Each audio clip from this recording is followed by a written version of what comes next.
Bonjour les CM2, aujourd'hui, le thème de la France des guerres mondiales à l'Union européenne.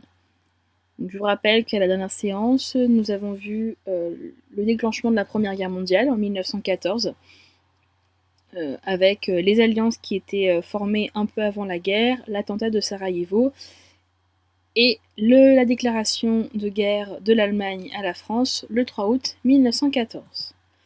Donc aujourd'hui, nous allons voir que cette guerre est une guerre qu'on dit totale.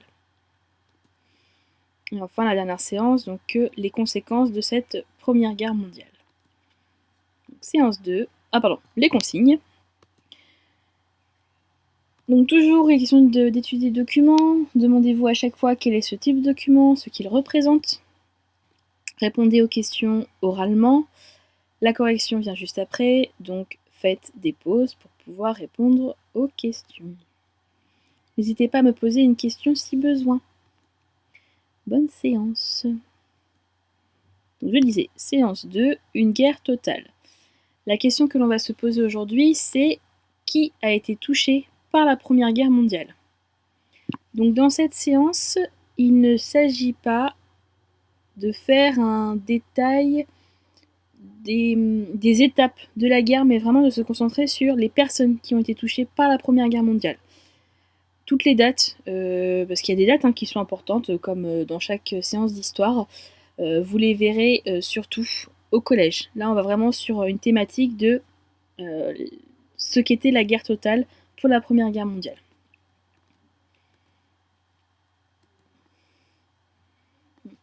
Document 1. 3 questions. Donc, comme d'habitude, la première, le type de document et ce qu'il représente. Qui sont ces hommes? Décris-les. Où sont-ils? Et que font-ils? Fais une petite pause et j'y réponds juste après. Bien, avant de corriger ces 3 questions, je tiens juste à vous dire que je vous ferai écouter après un texte d'un auteur qui décrit ce document. Donc je ne vais pas forcément rentrer trop dans les détails. Il s'agit donc d'une photographie en couleur, ce qui est très rare à l'époque. Ces hommes sont des soldats français dans une tranchée. Donc pourquoi poilus? Alors, c'est le terme que l'on a donné aux soldats français de la Première Guerre mondiale. Mais c'est un mot, je vous le disais la dernière fois, c'est un mot qui existait bien avant la Première Guerre mondiale. Il est même apparu dans une expression d'une pièce de théâtre de Molière au XVIIe siècle. Donc, on peut penser que poilu a un rapport avec le fait que les soldats français ne pouvaient pas se raser la barbe ou la moustache dans les tranchées. Alors c'est à tort. En fait, c'est une expression qui signifie être courageux. Donc, qui signifie même avant la Première Guerre mondiale. Hein. Donc voilà, qui avait quelqu'un qui a du courage. Bien avant, c'était qui est viril, qui a de la force, et ça a été transformé donc en quelqu'un qui a du poil, qui est courageux. Courageux, alors on peut imaginer pourquoi courageux par la Première Guerre mondiale, ce sont les poilus qui ont vu la guerre de très près, la violence de la guerre très près, qui sont restés au front et qui se sont battus pour la France. Donc, qui sont ces hommes? Je vous l'ai dit, ce sont des soldats français. Alors français, on les reconnaît pour plusieurs raisons. Je vais vous montrer une illustration. Donc voici l'évolution de l'uniforme d'un soldat français. Donc de 1914, il y a eu un changement fin 1914, début 1915. Donc essayez de voir les différences et de comparer un petit peu ces deux uniformes. Et pourquoi a-t-on changé aussi à ce moment-là? On vous disait qu'on reconnaissait sur la photographie les soldats français grâce à leur casque, mais aussi à la couleur de leur uniforme, qui est d'une couleur qu'on appelle bleu horizon. Alors, cette couleur, en 1914, l'uniforme, la veste était bleue aussi, mais vous voyez bien que en plus de la veste, il y avait un pantalon qui était de couleur rouge. Les soldats français étaient très facilement repérables de par la couleur rouge. On a appelé cette couleur bleue la couleur bleu horizon pour, en référence à la ligne bleue des Vosges. Donc c'est un endroit en France hein, qui représente symboliquement la frontière naturelle derrière laquelle se trouvait l'Alsace et une partie de la Lorraine. Donc l'Alsace-Lorraine, donc deux territoires qui ont été pris par l'Allemagne en 1870. Donc c'est un petit signe par rapport à ça. Cette tenue bleu horizon a été adoptée donc dès 1914 jusqu'à 1935 pour être remplacée plus tard par la couleur kaki. Donc ils sont dans une tranchée et on a un peu de mal à savoir ce qu'ils font. On voit qu'ils sont assez nombreux, qu'ils ont peu d'espace, qu'ils sont vraiment dans la terre qui a été creusée, donc ils sont cachés à l'abri. Donc d'où le mot tranchée. Alors les tranchées, là c'est un exemple de tranchée, mais elles pouvaient être parfois organisées avec un petit peu plus d'espace. On se demande aussi s'ils sont en train d'avancer quand on voit les soldats en arrière-plan. Mais ceux qui sont au premier plan, bah, ils sont statiques. Hein. Il y en a un qui est allongé, l'autre qui est assis, qui est en train de boire quelque chose ou qui a la main tendue. On distingue aussi quelques armes, mais on a du mal à les voir, ces armes. Donc je vais maintenant vous faire écouter un écrit. Donc je vais maintenant vous faire écouter un texte d'un auteur qui parle de cette photographie. La photographie que nous voyons ici est très rare. En fait, il y a eu peu de photos, peu de clichés qui ont été pris en couleur à cette époque. Cela supposait une technique particulière et en plus cela coûtait plus cher que la photo en noir et blanc. Et les armées ont photographié les soldats et les combats tout au long de la guerre. Ils en ont même filmé avec les premières caméras qui existaient déjà à l'époque. Mais là, la photographie en couleur vient saisir, comme si nous y étions, un moment de la vie des soldats dans cette galerie étroite, terreuse, souvent boueuse d'ailleurs en cas de pluie, que l'on appelle une tranchée. Tous les combattants européens vivent cette même expérience des tranchées pendant la Première Guerre mondiale. Qu'ils soient allemands, français, anglais, australiens, polonais, russes, les soldats restent dans ces tranchées pendant plus de 3 ans. Les tranchées les servent évidemment à se cacher, à se camoufler, mais aussi à se protéger des tirs de l'ennemi. Et ici, nous ne voyons qu'un aspect des tranchées, car à d'autres endroits, la tranchée pouvait être plus large, mieux aménagée, avec des endroits où cuisiner, où dormir, où se reposer. Et écoutez d'ailleurs ce qu'un soldat français écrit à sa famille en 1916. Nous nous enfonçons dans la boue jusqu'aux genoux. Pour s'arracher, on se tient par la main, car ceux qui tombent dans les trous ne peuvent plus se retirer. Il est impossible de s'imaginer ce que cela peut être. Un soldat allemand décrit lui aussi les tranchées, en disant à quel point elles pouvaient être infestées par les rats qui venaient manger la nourriture des soldats. Et nous avons beaucoup d'informations sur les tranchées grâce notamment au fait que quand il n'y avait pas de combat, les soldats en profitaient pour écrire à leur famille, pour leur donner des nouvelles. À leur famille, mais aussi à leur amoureuse, leurs frères, leurs parents. Et parmi les mots qui reviennent le plus souvent dans toutes les lettres, on trouve les mots boue, rat, peur, soif, faim, souffrance. Des mots qui disent la vérité de la condition de vie, mais aussi de mort des soldats. Parce que les soldats voient leurs frères d'armes mourir, leurs copains mourir à côté d'eux. Mais on y lit aussi souvent le mot ennui. Un soldat l'explique très bien. Je vous lis une lettre. Voilà quelques jours qu'il fait froid. Il gèle très fort chaque nuit. Hier matin, le thermomètre était à 9 degrés, au-dessous de zéro. Je t'avoue franchement que la nuit, c'est bien le moment de s'enfoncer le nez sous la paille, sans craindre des rats qui peuvent très bien nous grignoter le bout du nez. Voilà une dizaine de jours que nous n'avons pas été au combat, le canon sonne dans le lointain. On voit que pendant très longtemps, parfois, il n'y a pas de bataille, il ne se passe rien, et les gens s'ennuient, et en plus, ils vivent dans des conditions difficiles. Et dans ces tranchées, pendant près de 4 ans, vont se côtoyer des gens de tous les horizons, des jeunes étudiants riches, des ouvriers, des paysans, des employés de bureau, il y a des pauvres, mais aussi, pour prendre le cas de la France, puisque cette photo nous montre des soldats français, il y a des hommes venus des colonies, des Sénégalais, des Marocains, Algériens, Tunisiens, qui sont tous venus faire la guerre pour la France, dans les armées françaises, puisqu'à l'époque, souvenez-vous, ces territoires-là appartiennent à la France.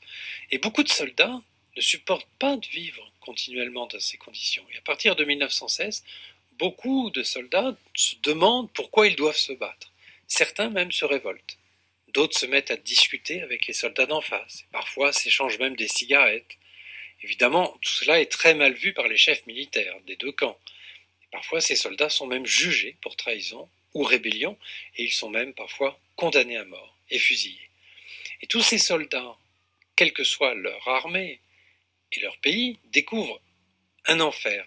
Les nouvelles armes de la Première Guerre mondiale font de nombreuses victimes. D'abord le gaz, les avions, les mitraillettes de plus en plus perfectionnées, et tous découvrent une guerre terrifiante, car cette guerre, en plus d'être la Première Guerre mondiale, est vraiment différente. Et pas seulement pour les soldats, pour les civils aussi. Cette guerre, en fait, vient envahir le quotidien de toutes les sociétés européennes. Document 2.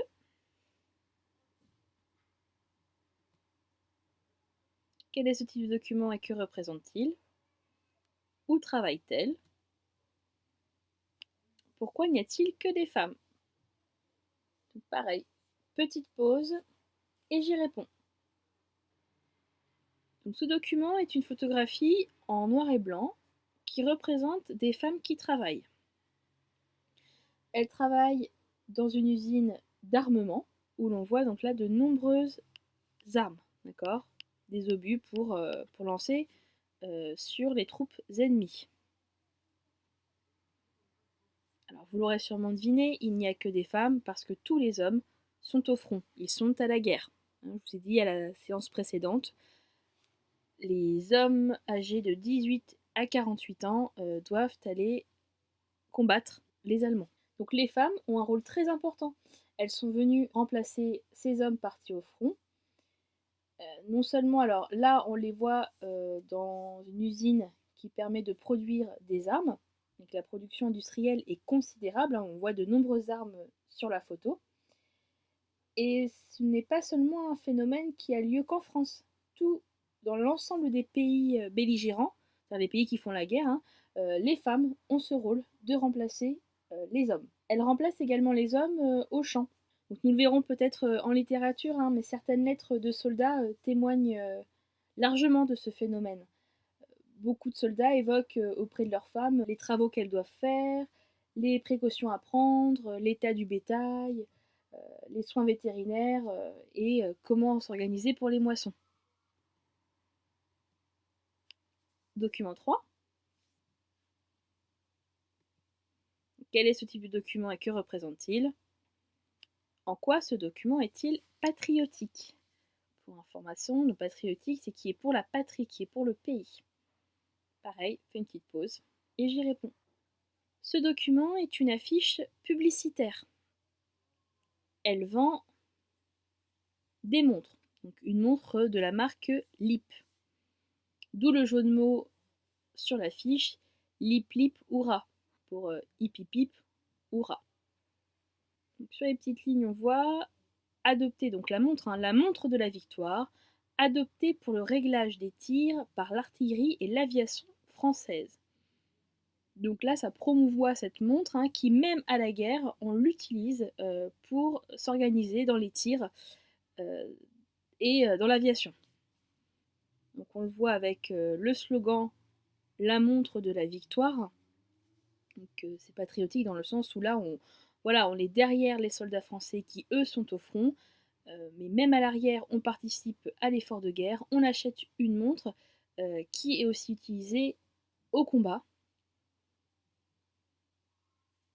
Donc, dans ce document ici aussi, on voit encore que la guerre envahit tous les champs de la société. Même la publicité utilise l'actualité avec la guerre dans un sens patriotique pour faire vendre des montres.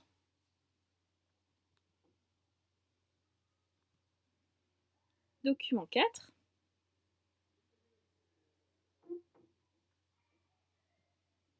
Quel est ce type de document et que représente-t-il?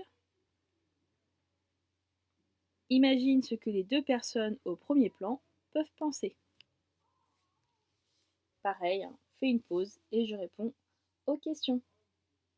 Donc il s'agit encore ici d'une photographie en noir et blanc représentant des soldats sénégalais et une paysanne près du front.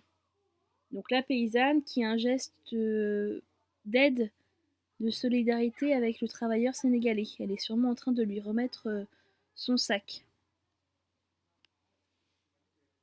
Il faut savoir tout d'abord que les armées françaises et britanniques, hein, sont les premières à utiliser les hommes de leurs empires coloniaux. Je vous rappelle qu'à cette époque-là, le Sénégal fait partie des colonies françaises.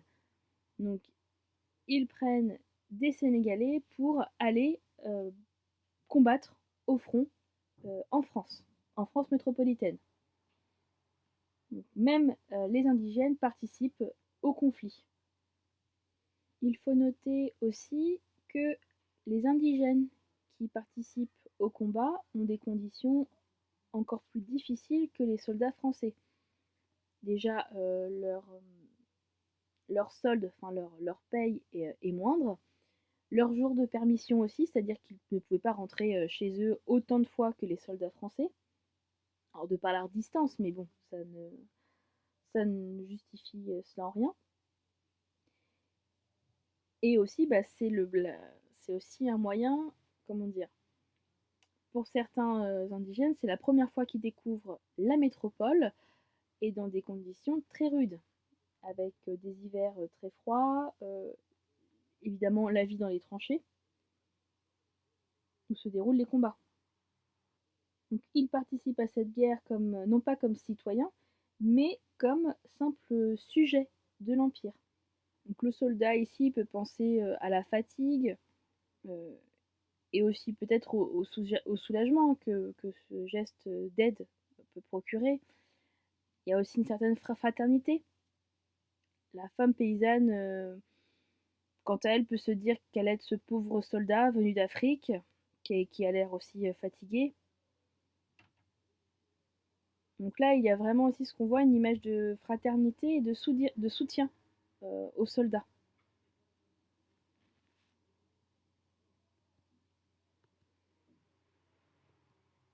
Document 5.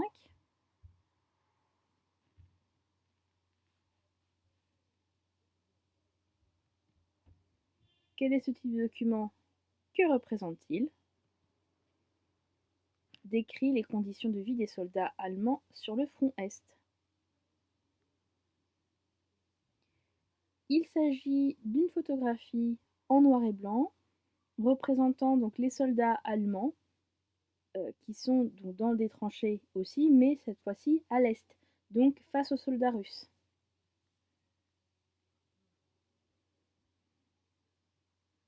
Quand on regarde la photographie, on peut voir des soldats qui sont épuisés. Certains ont la barbe fournie. Ils sont allongés par terre, dans la neige. Donc nous avons la tranchée ici pour se protéger des balles. Et on imagine que le froid doit être intense.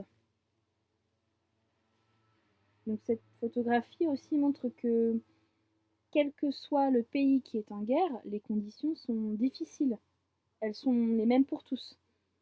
Le soldat peut souffrir, il peut mourir, il a faim aussi. La nourriture est moindre dans les tranchées.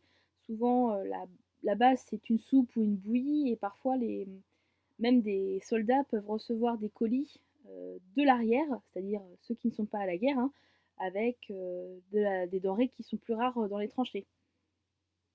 Je pense à de la viande, par exemple. Donc là, vraiment, c'est pour montrer que tous les soldats, quel que soit leur pays, partagent la violence de la guerre. Ils ont tous, enfin pour la plupart en tout cas, une femme aimée qui est à l'arrière, avec peut-être des enfants. Les conditions étaient tellement dures dans les tranchées Alors là, je parle pour la France, mais et c'était le cas pour les autres pays, hein, mais qu'il y a eu des cas de mutinerie dès 1917. Il y a eu, alors, en tout cas, la date est dès le 4 mai 1917. On a une date officielle qui reconnaît que des soldats ont été considérés comme mutins, c'est-à-dire qu'ils se sont affligés eux-mêmes des blessures pour être rapatriés à l'arrière. Il faut savoir que si on était blessé, alors pas blessé légèrement, mais quand on était blessé gravement, on pouvait revenir à l'arrière et être un blessé de guerre. Donc souvent, hein, les soldats se tiraient une balle dans la main. Cela les empêchait de tirer, donc ils ne pouvaient plus combattre les soldats. Et pour cela, donc pour ces mutineries, et pour en faire des exemples, le gouvernement français a décidé d'exécuter ces mutins. Donc, par exemple, en mai 1917, 49 soldats ont été exécutés, car considérés comme, pas comme déserteurs, mais comme ils ont trahi la France, et pour éviter que les soldats, tellement cette guerre était dure dans les tranchées, pour éviter que tous les soldats ne fassent cette même chose, hein, pour éviter le front, ils ont voulu donc en faire des exemples. Et donc ils ont exécuté. Euh, alors le plus souvent c'était fusillé les soldats français qui avaient essayé de se blesser eux-mêmes.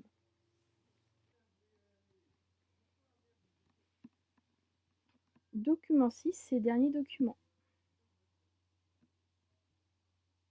Donc, quel est ce type de document et que représente-t-il? Qu'enseigne le maître à ses élèves?